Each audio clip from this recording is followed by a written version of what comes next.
So for lesson 5, you should have done 2 and 3. We did problem 1 at my table, so you should have all of this filled out with their number of faces, the shape of their faces, the number of edges, the number of vertices for each shape. So for number 2, you should have taken those shapes and grouped them somehow. So there could be lots of different groupings. You could group them by the number of faces they have, the number of edges, the number of vertices. You could have sorted them by the shape of their faces. You could have grouped them by if they can stack or they can roll.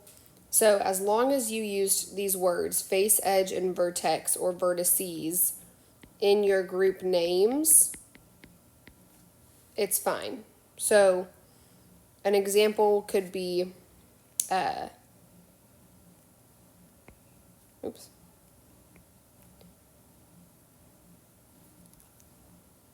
rectangle faces, circle faces, and no faces. So rectangle faces would be a cube, a rectangular prism,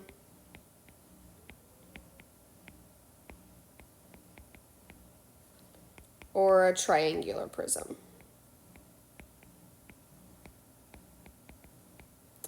Circle faces would be a cone and a cylinder. No faces would be a sphere. Let me make sure I got them all. Cube, I did. Yeah. So that's just an example. This is not necessarily the right answer. It's just an example of one way you could sort them. On number 3, it says Jim drew a cone and labeled it. Explain Jim's mistake.